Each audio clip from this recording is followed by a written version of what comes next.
Hello hello, j'espère que tu vas bien. Aujourd'hui on se retrouve pour une nouvelle vidéo de la série Wake Up. Ça fait très longtemps que j'ai pas tourné ce genre de vidéo, mais suite aux dernières vidéos que j'ai postées, j'ai eu quelques commentaires me demandant comment gérer la procrastination et comment arrêter de procrastiner. Et j'ai trouvé le sujet hyper intéressant parce que je m'y étais jamais vraiment penchée. Et du coup, je me suis dit que c'était sympa de faire une grosse réponse collective et de travailler un petit peu le sujet pour t'en faire une vidéo tout simplement. Je ne vais pas plus blablater et on va commencer la vidéo tout de suite. Alors déjà, qu'est-ce que c'est la procrastination?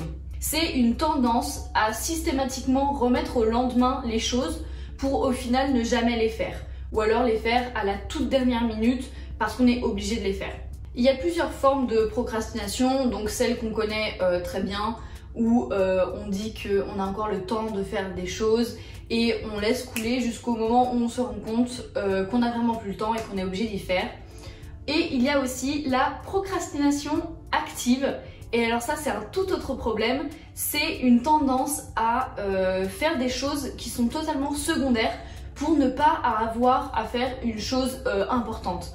Et donc en fait c'est juste pour se donner bonne conscience et avoir une bonne raison de reporter la tâche importante. Par exemple, typiquement ce matin, j'avais pas forcément hyper envie de tourner cette vidéo, je sais pas pourquoi, j'avais pas trop la motivation. Et donc je me suis lancée dans un ménage à fond dans l'appartement, alors que c'était pas du tout prévu. Mais comme ça, je me suis dit, je vais tourner ma vidéo quand j'aurai fini de faire mon ménage. Jusqu'à que je me rende compte que tout simplement, j'avais pas besoin de faire ce ménage à fond à ce moment-là. Et que c'était juste pour reporter le tournage de cette vidéo. Et donc ça c'est typiquement de la procrastination active. On a l'impression de faire quelque chose d'utile et d'être hyper occupé et tout, alors qu'en vrai c'est juste pour repousser autre chose et se donner bonne conscience. Donc voilà, la procrastination c'est pas forcément hyper grave en soi, mais ça peut très vite devenir pathologique, dans le sens où on peut procrastiner pour des choses hyper importantes et on peut facilement se laisser déborder par les événements et qu'on se retrouve à n'avoir plus aucune motivation pour ne rien faire. Et ça peut être quand même assez handicapant et c'est pour ça que je vais essayer de te donner quelques solutions pour identifier le problème et pour essayer de le régler. Alors déjà, pourquoi on procrastine? Pour moi, il y a trois grandes raisons pour lesquelles on procrastine. Il y a un manque d'organisation, tout simplement, ça arrive à tout le monde, des fois en fait tout simplement se laisser déborder par les événements. Ensuite, il peut y avoir un problème sur la définition de nos priorités. Voilà, pareil, ça peut rejoindre la procrastination active. Clairement, faire mon ménage dans l'appartement n'était pas prioritaire sur le fait de tourner cette vidéo pour te la poster ce dimanche. Absolument pas. Et pourtant, j'ai pas su définir mes priorités et je me suis un peu laissée dépasser par les événements. Et ensuite, le troisième point qui est vraiment pour moi le fondement de toute procrastination, c'est l'anxiété, la peur ou le stress. En fait, on ne fait pas les choses parce qu'on a peur, parce que ça nous angoisse, parce que ça nous stresse, parce que ça nous déprime, parce que ça nous fait penser à quelque chose. Et en fait, c'est pas tant la tâche en elle-même qui est problématique, ni notre motivation, mais c'est ce que ça représente pour nous et que ça nous fait peur en fait, et que le fait de repousser cette tâche, ça nous met dans une sorte de sécurité et ça nous permet de virer ça de notre cerveau en fait, tout simplement. Sauf que à mon sens, ça ne fait que retarder le problème, il est toujours dans notre tête et donc plus on attend, plus le problème s'amplifie et prend des proportions énormes, alors qu'à la base, c'est peut-être pas forcément aussi horrible que ça. Et pour moi, ça c'est le type de procrastination qui est le plus grave entre guillemets, parce que ça part de causes un petit peu plus psychologiques, un petit peu plus profondes et donc qui sont forcément un petit peu plus dures à régler. Alors maintenant, je vais te donner quelques tips et quelques solutions pour gérer cette procrastination selon voilà, les trois catégories que j'ai définies juste avant.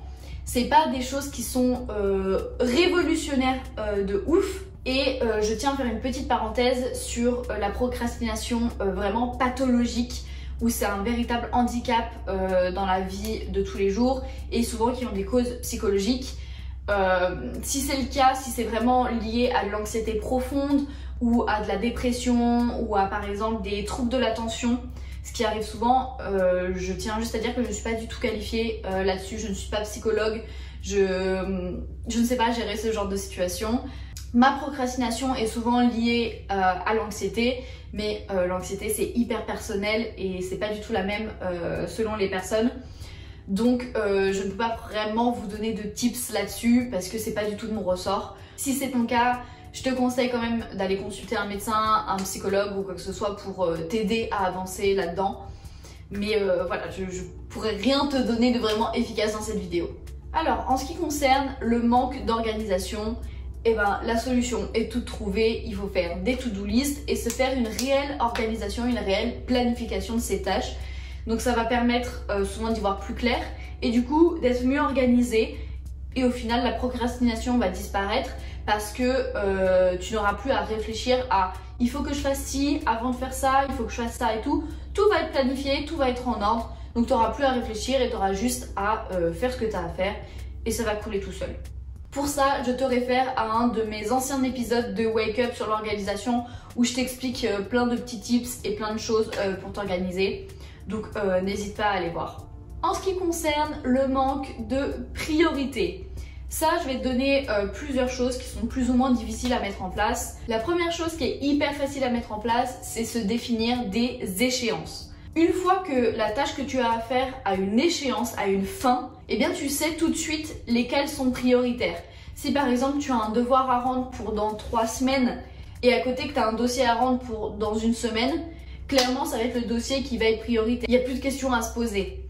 Et souvent les échéances comme ça, on se rend compte de qu'est-ce qui doit être fait tout de suite ou plus tard ou quoi que ce soit. Et clairement c'est des choses qu'on fait pas assez, enfin moi je sais que je le faisais pas assez et ça m'a beaucoup aidé de noter dans mon calendrier les échéances de chaque tâche et de chaque chose importante et comme ça je les ai tout de suite en tête et je sais ce qu'il faut que je fasse. En ce qui concerne les priorités et surtout la procrastination active, je te réfère à un de mes anciens épisodes de Wake Up, je crois que c'était le premier ou le deuxième, sur la proactivité. Donc en gros la proactivité c'est comment être efficace et ne pas perdre de temps dans son travail en fait et faire les choses pour des bonnes raisons. Et pour moi c'est fondamental en fait pour redéfinir ses priorités et être efficace et repousser la procrastination tout simplement. Dernier petit conseil pour gérer ses priorités qui est un petit peu référent à la proactivité, c'est l'autodiscipline. L'autodiscipline c'est quoi? C'est tout simplement savoir se bouger les fesses, arrêter de réfléchir au pourquoi du comment du machin. Tu as quelque chose à faire, tu lèves tes fesses et tu vas faire cette chose. On n'a rien sans rien. Au bout d'un moment, il faut arrêter de se lamenter sur son sort et il faut savoir se lever de son lit et aller faire les choses qu'on a à faire. Tu es seul maître de ta vie et de ton destin et de tout ce que tu fais. Donc maintenant, voilà, bouge-toi les fesses tout simplement. Ensuite, pour la troisième catégorie, donc tout ce qui concerne les angoisses, le stress, etc. Comme je te l'ai dit, il n'y a pas trop de solutions miracles. Après, moi je sais que ce qui m'aide beaucoup, c'est d'essayer de comprendre d'où ça vient et pourquoi je ne veux pas le faire, pourquoi je me sens si mal à l'idée de le faire. Et en fait, faire cette introspection là, ça va permettre de poser les choses à plat et de te rendre compte que tu n'as pas vraiment de raison valable de ne pas le faire et ça va t'aider à te débarrasser de cette anxiété ou de cette peur.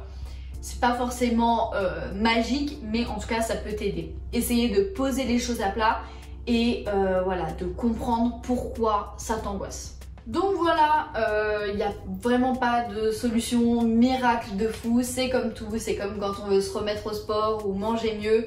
Le tout c'est d'avoir de la motivation, de l'autodiscipline et de savoir se bouger les fesses et surtout savoir se comprendre soi-même. Le corps essaiera toujours de te faire passer des messages.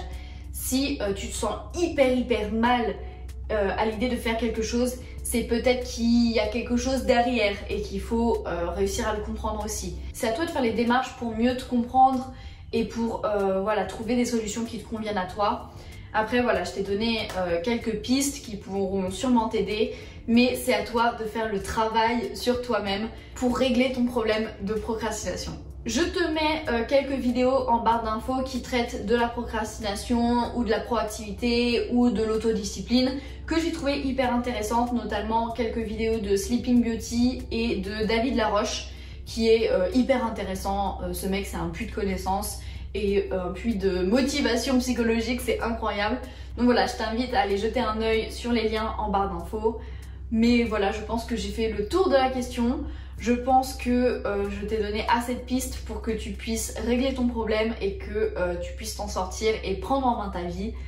Donc voilà, j'espère que cette vidéo t'a plu. Si c'est le cas, n'hésite pas à laisser un petit like, un commentaire et surtout à t'abonner à la chaîne pour suivre toutes mes aventures. Ciao ciao!